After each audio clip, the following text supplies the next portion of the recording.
Bienvenidos nuevamente al módulo 5, análisis de efectividad.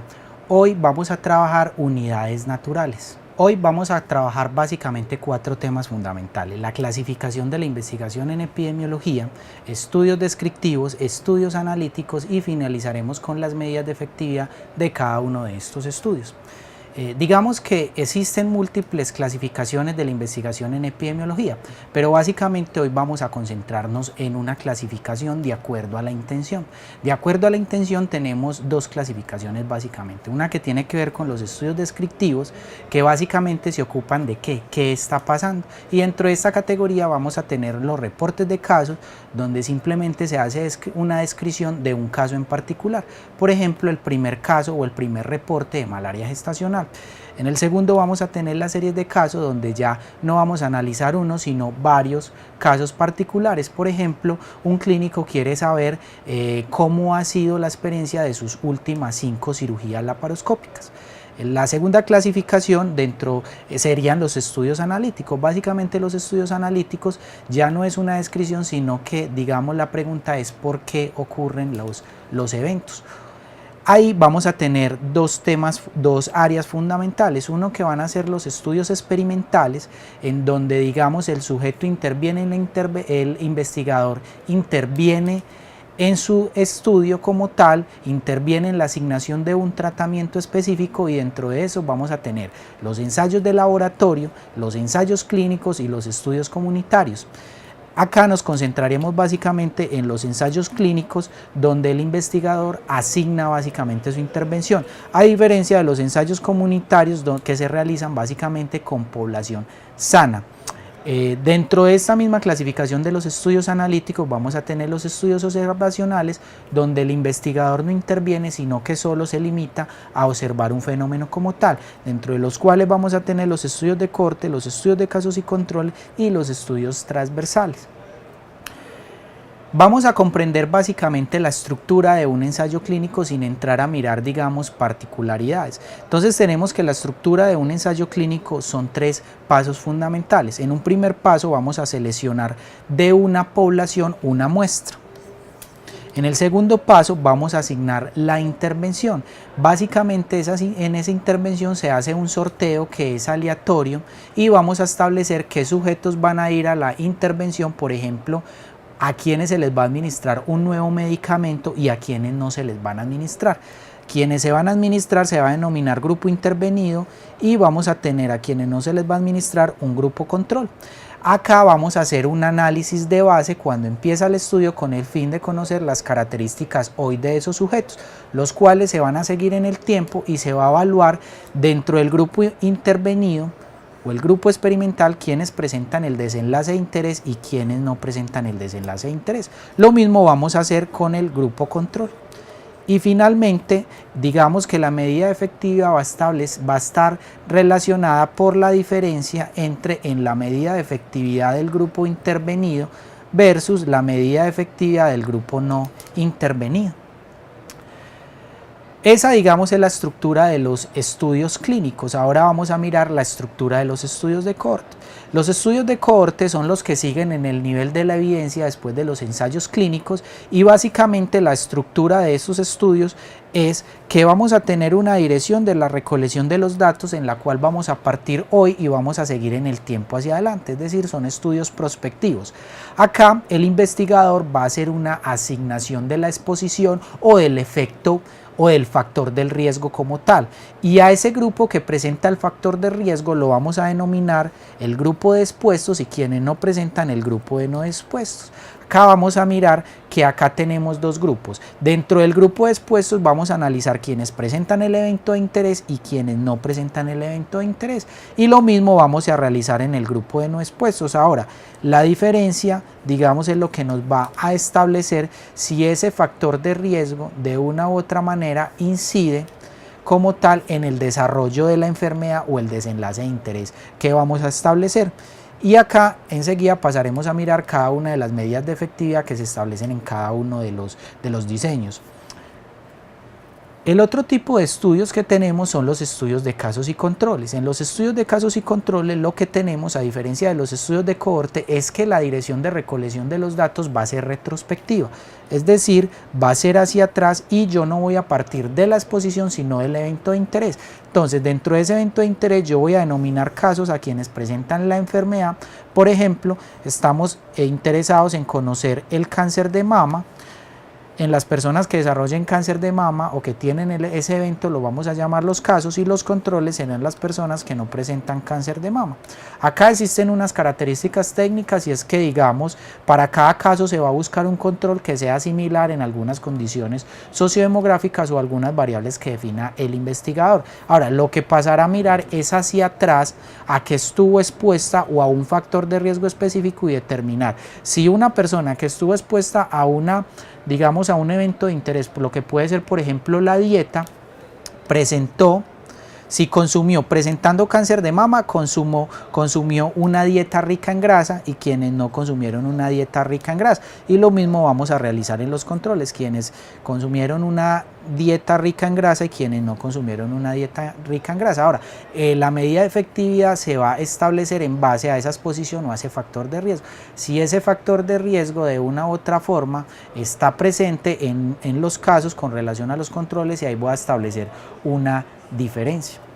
El otro tipo de diseño son los estudios de corte transversal o cross-seccional, que básicamente es una foto en el tiempo.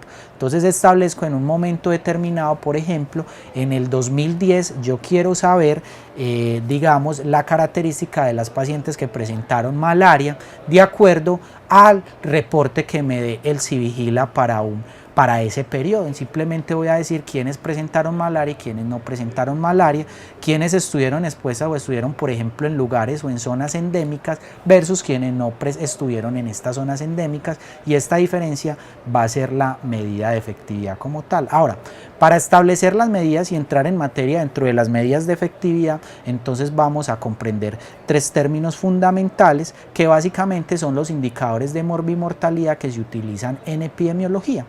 En primer lugar tenemos la razón. La razón básicamente es una medida que compara o hace dos relaciones entre dos cantidades que son mutuamente excluyentes. Es decir, voy a comparar, por ejemplo, el índice de masculinidad, cuántos hombres hay por cada mujer. Obsérvese que el numerador no está incluido en el denominador. Esas básicamente van a ser las razones. Las proporciones es la relación que hay entre una parte con el todo, donde esa parte está incluida en el todo. Y básicamente la proporción es A dividido AB, que enseguida lo vamos a mirar en nuestras tablas de 2×2, y eso habitualmente se multiplica por una constante para establecer la proporción. ¿Cuál es la proporción de bajo peso al nacer que hay en la ciudad de Medellín? Obsérvese que se establece el número de niños con bajo peso al nacer en un periodo determinado dividido el total de la población para ese grupo de edad, es decir, el número de niños con bajo peso al nacer dividido el total de niños nacidos en un momento determinado. Ahora el resultado va a ser la proporción de bajo peso al nacer. La tasa, digamos que también es una relación, pero me va a mirar la frecuencia con que aparece o incide un evento en el tiempo, es decir, que además de una cantidad me va a incluir el tiempo para mirar la frecuencia de ocurrencia de un evento. Acá vamos a pasar entonces a analizar y a combinar dos elementos fundamentales. Ya miramos qué era una proporción, ahora pasaremos a comprender qué son las incidencias y las prevalencias, que básicamente son quizás los dos términos que más se comparan en los estudios epidemiológicos, son los estudios que miran más que todo las unidades naturales. Acá vamos a comprender que dentro del análisis de resultados en efectividad nos interesa básicamente que en un área clínica lo que interesa a un clínico es, digamos, la mejoría de un paciente cuando se le administra cierta tecnología en salud. Y esa diferencia entre a quienes se le administra la tecnología versus a quienes no se le administra va a ser la medida de efectividad que me va a establecer a mí si esa nueva intervención, procedimiento o medicamento como tal es efectivo para la patología que me interesa a mí analizar. Entonces tenemos que la prevalencia va a incluir los casos nuevos y viejos que presentan el evento de interés. Entonces básicamente va a estar determinado por el número de personas que presentan una enfermedad en un lugar y tiempo determinado, dividido la población en ese lugar y en ese tiempo determinado. Entonces, como un ejemplo, tenemos, por ejemplo, el riesgo de tener hipertensión arterial. Entonces, el número de casos son las personas que presentaron hipertensión arterial, dividido el total de la población en riesgo de presentar hipertensión arterial, por ejemplo, mayores de 60 años, por poner un ejemplo. Ahora, el caso como tal o el resultado de esa proporción va a ser que el riesgo de tener hipertensión arterial en Medellín en mayores de 40 años es del 20%. Es decir, que de esa población el 20% presentaron hipertensión arterial. A diferencia de la incidencia, que la incidencia solo se va a encargar o solo se ocupa de casos nuevos. Obsérvese que en la prevalencia incluyo tanto casos nuevos como viejos. Acá solo me interesa los casos nuevos, y eso implica que como son casos nuevos, yo hago un seguimiento en el tiempo y voy identificando.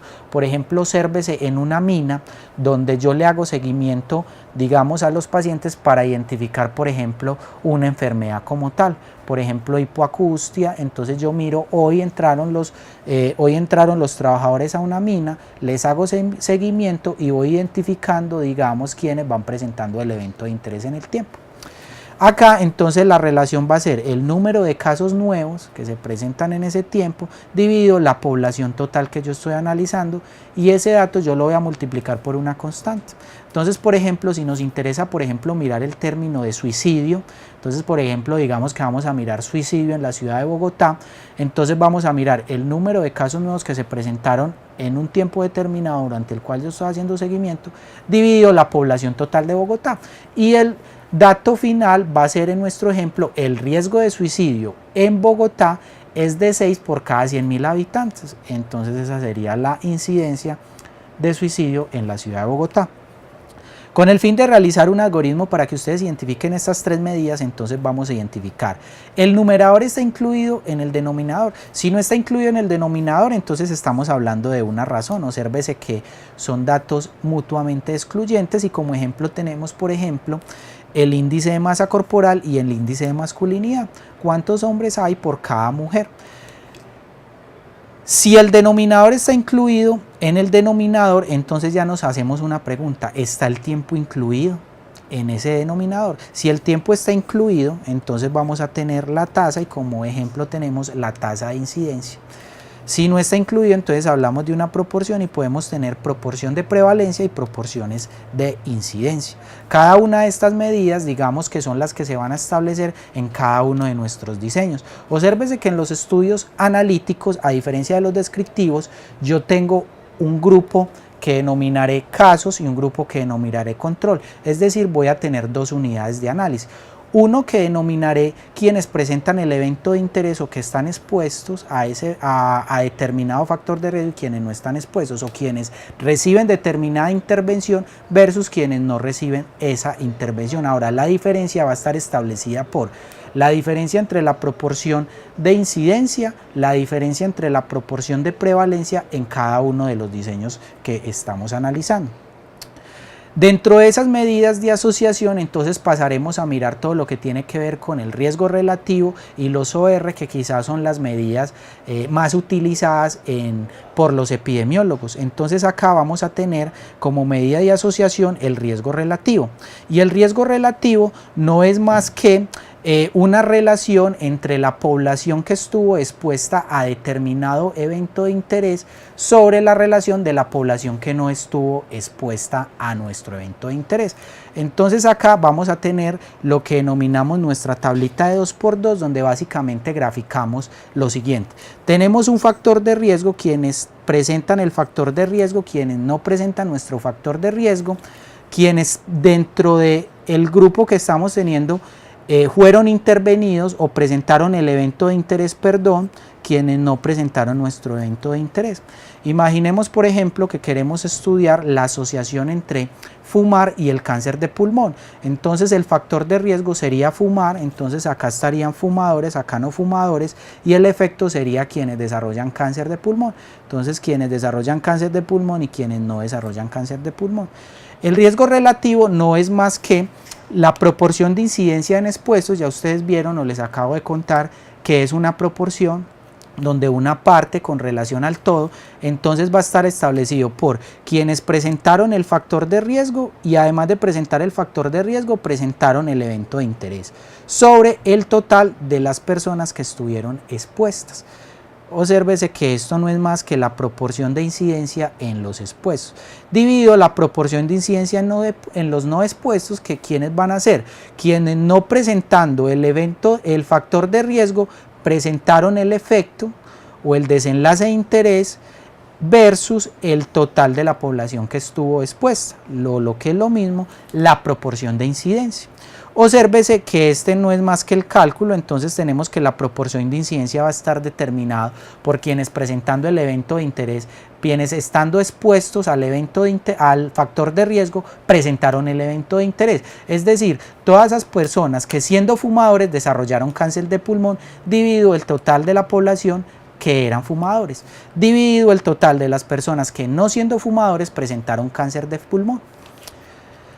Ahí eso me va a dar un dato y dentro de ese dato entonces acá vamos a mirar, digamos, los posibles resultados que puede tener. Vamos a tener que si el dato es mayor a 1, entonces vamos a hablar que existe una asociación entre el factor de riesgo y el evento de interés. Si es igual a 1, vamos a decir que no hay una diferencia, pero si es inferior, entonces vamos a decir que existe una asociación entre el factor y el evento de interés, pero dicha asociación la vamos a denominar que es un factor protector. Obsérvese que cuando es mayor de 1 hablamos de factor de riesgo, cuando es menor a 1 hablamos de un factor protector. Es decir, en nuestro caso o en nuestro ejemplo como tal, lo habitual sería identificar que quienes son fumadores tienen mayor riesgo de desarrollar cáncer de pulmón, a diferencia de los que no tienen nuestro factor de riesgo, y eso es lo que nos va a dar la reducción del riesgo relativo. Entonces acá tenemos, para ilustrarlos de la mejor manera, entonces tenemos que la proporción de incidencia en expuestos no va a ser más que, en nuestro caso digamos que tuvimos 18 personas que siendo fumadores desarrollaron cáncer de pulmón. Esas 18 personas van a estar acá, ¿cierto? La proporción de incidencia dividido el total de los fumadores, y eso me va a dar la proporción de incidencia, es decir, que la proporción de incidencia en nuestro estudio fue el 28%, es decir, que el 28% de la población eran fumadores, dividido la población que no estuvo expuesta al factor de riesgo y presentó el evento de interés, es decir, quienes no fumando desarrollaron cáncer de pulmón, dividido el total de las personas no fumadores. Entonces observen que el riesgo relativo no es más que la relación entre los expuestos con relación a los no expuestos, o en los ensayos clínicos el grupo intervenido versus el grupo no intervenido. En nuestro caso entonces tenemos que el riesgo en el grupo tratado es de 0,63 veces el riesgo en el grupo control, es decir, un 63%. Es decir, que el riesgo relativo de fumar y desarrollar cáncer de pulmón o el estar expuesto al cáncer de pulmón aumenta en un 63%, el fumar aumenta, el riesgo en un 63% con relación a quienes no son fumadores. Digamos que esa es como el análisis que se realiza dentro del análisis de riesgo, de la reducción del riesgo de relativo, y acá yo hablo de riesgo. Ahora con el OR, entonces vamos a analizar que el OR no es más que una relación o la razón de posibilidades, razón de momios entre las personas que tienen que están expuestas versus las personas que no están expuestas. Acá ya no hablamos de riesgo, sino que hablamos de razón de posibilidad, y es la posibilidad de que las personas que presentaron el factor de riesgo en relación a las personas que presentando el factor de riesgo no desarrollaron el evento de interés. Entonces por eso acá hablamos que la relación o el cociente entre las 18 personas que siendo fumadores presentaron cáncer de pulmón en relación a las personas que, siendo fumadoras, no desarrollaron cáncer de pulmón. Y acá vamos a tener el primer término del OR. Frente a las personas que no desarrollaron o no presentaron el factor de riesgo, tenemos que 29 no presentaron el evento de interés en relación a 36, que teniendo el factor de riesgo no presentaron el evento de interés. Esto, como es una razón de posibilidades, obsérvese que acá estamos hablando de una razón de posibilidades entre los expuestos al factor de riesgo en relación a los no expuestos al factor de riesgo, pero dentro de cada uno de esos estratos estoy mirando quiénes presentaron y quiénes no presentaron el evento de interés. Como esto es un cociente dentro de estos, cuando hacemos la simplificación o la famosa oreja, obtenemos que esto es lo mismo que decir la relación de los productos cruzados, es decir, A por B y B por C. Entonces tenemos que en nuestro ejercicio tendríamos que la razón de posibilidades entre quienes presentan el factor de riesgo, tenemos 18 por 36 y acá vamos a tener 29 sobre los 46, es decir, 29 sobre 46, y este va a ser el producto de lo OR, ¿cierto? O razón de posibilidades. Y acá ya vimos que básicamente 1R por encima de 1, básicamente lo que me dice es que la exposición se relaciona positivamente con la enfermedad. 1 no hay diferencia, menor a 1 la exposición se relaciona de manera negativa. En nuestro ejercicio nos dio negativo. Recordemos que esto es un ejercicio hipotético, porque recordemos que lo habitual sería que quienes fuman tengan mayor posibilidad de desarrollar cáncer de pulmón. Acá en este ejemplo, entonces digamos que como nos dio negativo, entonces digamos que si estamos hablando de un estudio clínico o un ensayo donde estoy comparando un tratamiento versus no tratamiento, entonces decimos que el tratamiento experimental reduce la aparición del evento muerte con respecto al grupo control. Esto en los estudios clínicos. Recordemos que en los estudios ya observacionales como tal no hablamos que reduce la aparición, sino que hablamos que la relación entre los expuestos versus los no expuestos. Ahora, a mí me interesa hacer una relación o establecer la diferencia entre el grupo de población expuesta o la proporción de incidencia en expuestos. Recordemos que la proporción de incidencia en expuestos no es más que la relación entre el total de personas con el evento, con el factor de riesgo que presentaron el evento de interés con relación al total de la población que tenía el factor de riesgo. Esta es la proporción de incidencia en expuestos menos la proporción de incidencia en no expuestos. Acá tenemos la abreviación como se calcula para que ustedes la miren. Ahora dicha relación no es más que esa diferencia de esas proporciones. Acá tenemos entonces nuestra proporción que ustedes pueden mirar en nuestra tabla de 2×2. Ahora tenemos que la diferencia entre estas dos proporciones me van a dar como resultado la reducción del riesgo absoluto con relación a quienes estuvieron expuestos. Entonces, en nuestro ejemplo tenemos que el tratamiento, digamos un grupo intervenido con un nuevo medicamento, quienes fueron sometidos a ese nuevo medicamento reducen el riesgo de muerte en un 16,49%. Entonces es esa fracción, esa diferencia entre la reducción de ambos riesgos, tanto en el grupo de expuestos con relación al grupo no expuestos, con relación al grupo intervenido versus el grupo no intervenido, de acuerdo al diseño que estemos utilizando. Recordemos que hablamos de grupo intervenido en los ensayos clínicos, grupo expuesto y grupo no expuesto en los estudios de cohorte, y hablamos de quienes presentaron el evento de interés en los estudios de casos y control.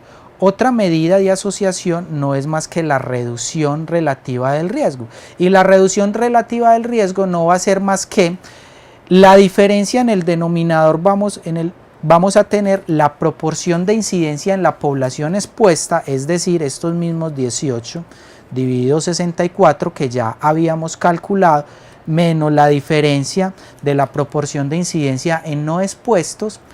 Eso me va a dar a mí entonces el numerador. Ahora el denominador no va a ser más que la proporción de incidencia en los no expuestos, es decir 29 dividido 65, que en el ejercicio pasado veíamos que era 0,44. Ahí vamos a obtener entonces la diferencia o la reducción atribuible a el riesgo de estar expuesto al fumar cigarrillo. Entonces tenemos que la reducción relativa del riesgo es de 36,96%, que es lo que yo le voy a atribuir a ese factor de riesgo como tal o a ese tratamiento como tal. Si fuéramos a mirar una intervención, entonces diríamos que la intervención reduce la aparición de la enfermedad en un 36%. Hay otra característica importante y es la interpretación del número necesario de pacientes a tratar, muy propia de los ensayos clínicos y de los estudios de cohorte. Y básicamente lo que me va a decir a mí es una relación entre el cociente de 1 dividido la reducción atribuible del riesgo, que era la que habíamos visto en el ejercicio anterior. Esta relación nos va a dar de 6, es decir, que se espera que se evite una muerte por cada 6 personas tratadas con la tecnología que yo estoy interviniendo. Y básicamente ahí me va a decir una medida de magnitud, es cuántas personas necesito yo tratar para obtener un resultado favorable. Acá vamos a mirar entonces ya una interpretación entre el riesgo relativo y el OR, que quizás son las medidas más utilizadas en los estudios epidemiológicos, porque ya vieron ustedes que lo demás no es más que una diferencia entre proporciones, una diferencia entre incidencias y el número necesario a tratar. Hay otras medidas poblacionales atribuibles, por ejemplo la reducción atribuible poblacional, la reducción atribuible al factor de riesgo, la que vimos, que ustedes complementarán en una de las lecturas que tenemos preparadas para ustedes. Entonces tenemos acá, por ejemplo, tenemos un grupo expuestos. Vamos a decir acá, por ejemplo, las personas que estuvieron expuestas, no sé, sigamos con nuestro ejemplo, a fumar, fumadores, no fumadores, quienes desarrollan cáncer de pulmón, quienes no desarrollan cáncer de pulmón. Tenemos la misma tabla de 2×2 y vamos a analizar cáncer de pulmón y cigarrillo. Entonces tenemos que cuando hacemos el riesgo relativo nos da 2, el OR nos da 2. Ahora miremos la interpretación para que analicemos la diferencia. Uno, cuando establece riesgo relativo y OR, ya pasaremos a mirar cuál de cada una de esas medidas se utiliza en cada uno de los diseños, para que ustedes cuando revisen literatura observen si les están hablando de un ensayo clínico, cuáles son las medidas atribuibles a un ensayo clínico, cuáles son las medidas atribuibles a un estudio de casos y control y cuáles son las medidas asociadas a un estudio de cohorte. Entonces tenemos que para nuestros resultados el riesgo relativo decimos que la exposición al humo de cigarrillo duplica el riesgo de cáncer de pulmón. Obsérvese que como es reducción de riesgo, hablamos es de riesgo, ¿cierto? Y esta medida va a ser más propia de los estudios donde yo puedo inferir causalidad. De allí que yo hable de riesgo. Con relación al OR, que es la razón de posibilidad, entonces vamos a hablar que la posibilidad de desarrollar cáncer de pulmón es 2,02 veces mayores entre la población expuesta frente o en comparación a la población no expuesta. Entonces digamos que ese es un ejemplo donde yo les quería ilustrar. Obsérvese que acá, por ejemplo, en nuestro ejercicio uno pudiera decir que el OR es una buena medida o se aproxima mucho al riesgo relativo, pero digamos que hay unos elementos técnicos que hay que tener muy en cuenta, porque cuando hay enfermedades raras o de poca prevalencia, estas dos medidas difieren considerablemente. De allí la importancia de identificarlas y mirar en qué estudios puedo establecer un OR y en qué estudios puedo establecer un riesgo relativo. Entonces acá las medidas de efectividad de acuerdo a los estudios, entonces vamos a tener que tenemos como medida que tenemos en los estudios de corte transversal o los estudios descriptivos o cross-seccional, como se encuentran en las lecturas, vamos a establecer prevalencia, vamos a tener razón de disparidad, es decir, OR, porque como no son estudios en los cuales yo puedo inferir causalidad, no es más que la posibilidad, que el OR es una medida que, digamos, trata de solventar o de solventar de una medida cuando no puede establecer la relación de riesgo relativo. Entonces tenemos que establecemos prevalencias, razón de disparidad o de oportunidad en los estudios de prevalencia. En los estudios de casos y controles, algunos analistas dicen que se pueden establecer tanto prevalencias como incidencias. Yo me inclino más de que son estudios de prevalencias, aunque hay en la literatura hay una discusión bastante interesante. Tenemos, al igual que en los estudios de cohorte, el OR, y ahí vamos a establecer proporciones, proporción de incidencia en expuestos, proporción de incidencia en no expuestos.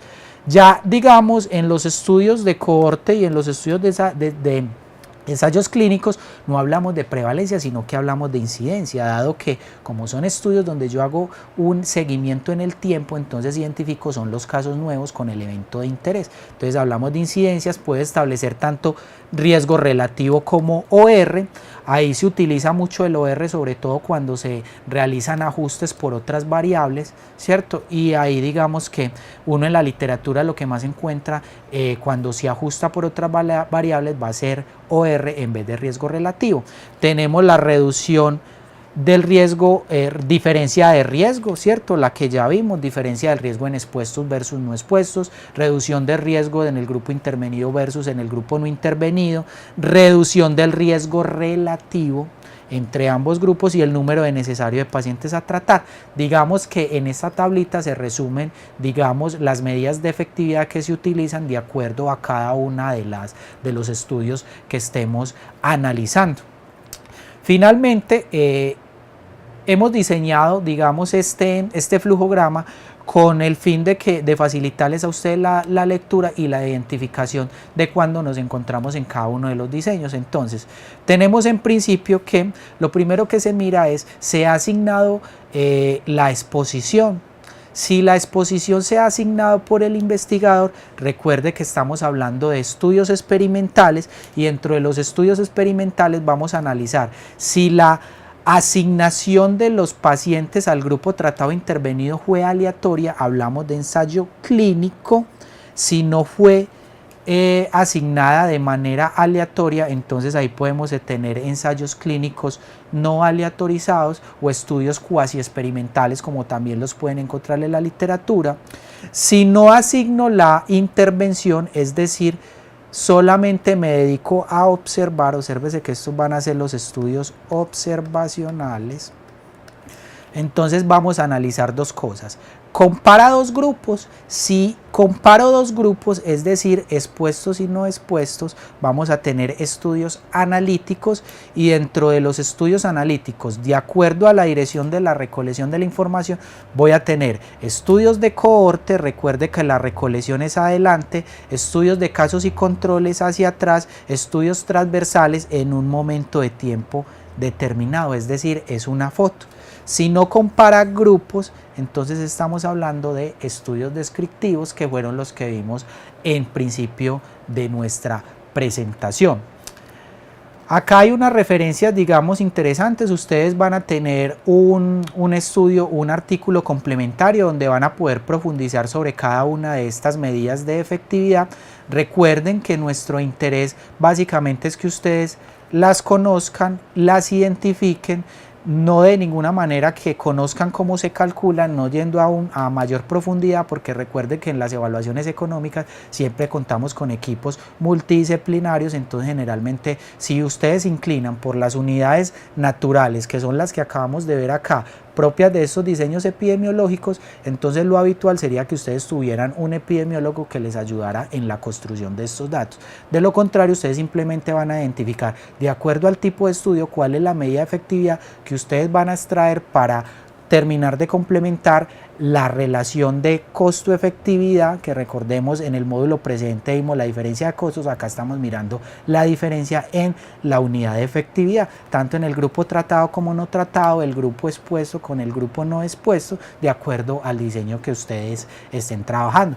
Me despido reiterándole las lecturas complementarias que tienen en este módulo, revíselas y si tienen alguna duda o inquietud recuerden contactarme por los medios que hemos dispuesto en el diplomado para resolver las dudas que les haya generado cada una de estas temáticas que acá hemos trabajado. Muchas gracias.